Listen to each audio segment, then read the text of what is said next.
पिछले कुछ दिनों से दिल्ली में कोरोना के केसेस में बढ़ोतरी होनी शुरू हुई है।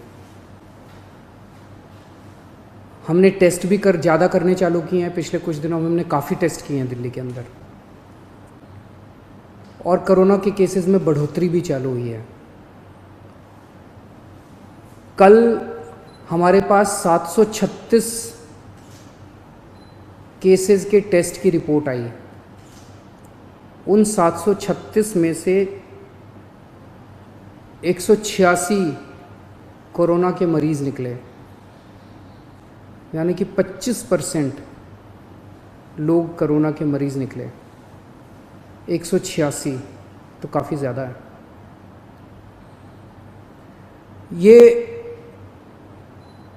186 के 186 सभी एसिम्प्टोमेटिक हैं। इनमें किसी में भी सिम्टम्स नहीं है। किसी को बुखार नहीं है, किसी को खांसी नहीं है, किसी को सांस की शिकायत नहीं थी। उनको पता ही नहीं था कि उनको कोरोना है। उनको पता ही नहीं था कि वो कोरोना लेके घूम रहे हैं इधर उधर। ये और भी ख़तरनाक बात है कि कोरोना फैल चुका है।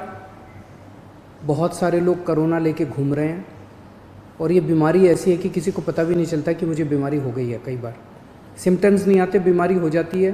किसी आदमी का इम्यून सिस्टम स्ट्रॉन्ग है और वो घूमता रहता है, वो पता नहीं कितने लोगों को कर देता है। तो ये 186 लोग अपनी अपनी ज़िंदगी में घूम रहे थे। इनमें एक व्यक्ति से जब हमने बात की, उसने बताया जी मैं फलाने फलाने फूड सेंटर में, हम लोगों को खाना बांटते हैं ना, दिल्ली सरकार लोगों को खाना बांटती है, पका हुआ खाना रोज़ देते हैं हम, लंच और डिनर।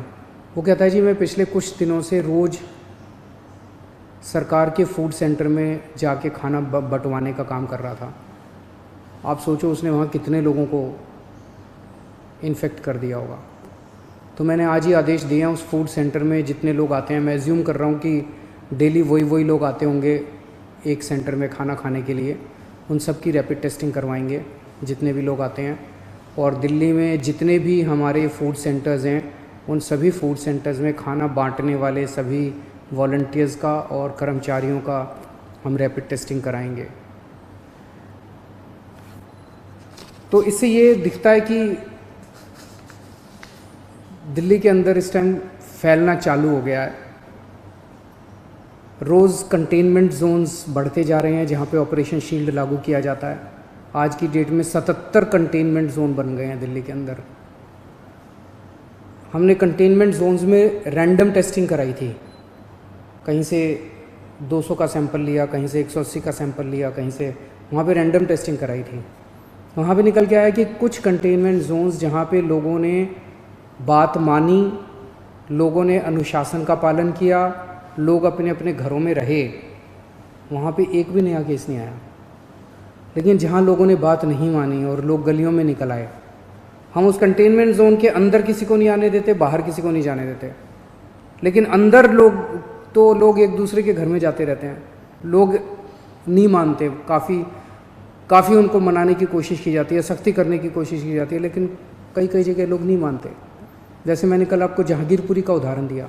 जहांगीरपुरी की एक गली, उसके अंदर एक ही परिवार के कई सारे घर थे, चाचे मामे ताया ये सब।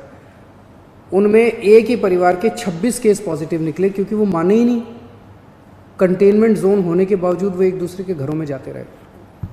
तो जहाँ जहाँ कंटेनमेंट जोन में लोगों ने बात मानी है, वहाँ एक भी नए केस नहीं मिले, और जहाँ लोगों ने बात नहीं मानी, वहाँ पे कुछ कंटेनमेंट जोन्स में कई नए केस निकल के आए हैं। तो एक चीज़ तो ये है कि दिल्ली में कोरोना तेज़ी से फैल रहा है, पर अभी स्थिति नियंत्रण के बाहर नहीं है, स्थिति नियंत्रण में है। स्थिति चिंताजनक है, पर घबराने की ज़रूरत नहीं है। अपने को सबको अनुशासन में रह के इसको कंट्रोल करने की ज़रूरत है। आज दिल्ली में टोटल 1893 केस हैं, मोटा मोटा 1900 मान लो, 1900 केस हैं। 1900 में से 26 आईसीयू में हैं और 6 वेंटिलेटर पे हैं। लगभग 43 लोगों की मौत हो चुकी है, 26 आईसीयू में, 6 वेंटिलेटर पे हैं।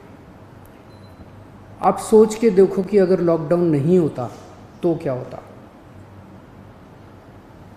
दूसरे देशों का जो हाल है, भगवान ना करे अगर ऐसा अपने देश में होता, अगर लॉकडाउन ना होता, मान लो 3,000 लोगों को आईसीयू की ज़रूरत पड़ जाती, मान लो 2-2.5 हज़ार लोगों को वेंटिलेटर की ज़रूरत पड़ जाती है, और ज़्यादा लोगों को।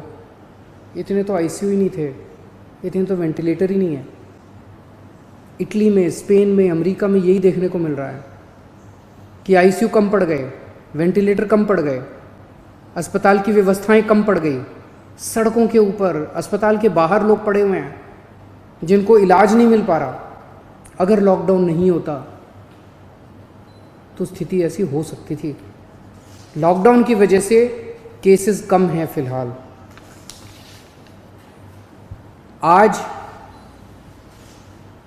दिल्ली में पूरे देश की 2% जनसंख्या रहती है, लेकिन पूरे देश के जितने कोरोना के मामले हैं उसका 12% मामले कोरोना के दिल्ली में हैं। क्यों? दिल्ली देश की राजधानी है, इसीलिए दिल्ली को कोरोना की सबसे मुश्किल लड़ाई इस टाइम दिल्ली लड़ रही है।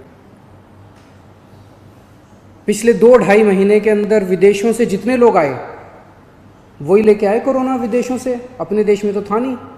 जितने विदेशों से लोग आए, सबसे ज़्यादा लोग दिल्ली में आए, क्योंकि दिल्ली देश की राजधानी है, अंतर्राष्ट्रीय एयरपोर्ट और भी कई जगह है, लेकिन सबसे ज़्यादा लोग यहाँ आते हैं। सबसे ज़्यादा लोग यहाँ आए, उनको हमने क्वारंटाइन में रखा, लेकिन उसके पहले नहीं रखा था, बाद में आई गाइडलाइंस। तो सबसे ज़्यादा मार दिल्ली को बर्दाश्त करनी पड़ी। मरकज़ के अंदर जो इंसिडेंट हुआ उसका भी सबसे ज़्यादा मार दिल्ली को बर्दाश्त करनी पड़ी। इसे दिल्ली पे सबसे बड़ी जिम्मेदारी पड़ी। तो आज जब ये निर्णय अपने को लेना है कि कल से कुछ ढिलाई देनी है कि नहीं देनी, मैं भी देना चाहता हूँ ढिलाई। इतनी सख्ती बड़ी मुश्किल हो जाती है। कैसे लोगों का गुजारा चलेगा, कैसे लोगों की रोज़ी रोटी चलेगी, कैसे लोगों का घर चलेगा। लोग बहुत मुश्किल में हैं, बच्चों के स्कूल बंद है। हम भी ढिलाई देना चाहते हैं, लेकिन ढिलाई देना बड़ा आसान है, और ढिलाई दे दी और स्थिति बहुत ख़राब हो गई, और उसके बाद अगर आईसीयू कम पड़ गए और अस्पताल के बेड कम पड़ गए और वेंटिलेटर कम पड़ गए और ऑक्सीजन कम पड़ गई और पता नहीं कितनी अगर जानें चली गई, तो हम कभी अपने आप को माफ़ नहीं कर पाएंगे। इसीलिए इन सब चीज़ों को ध्यान में रखते हुए हमें लगता है अभी थोड़ा संयम बरतने की ज़रूरत है।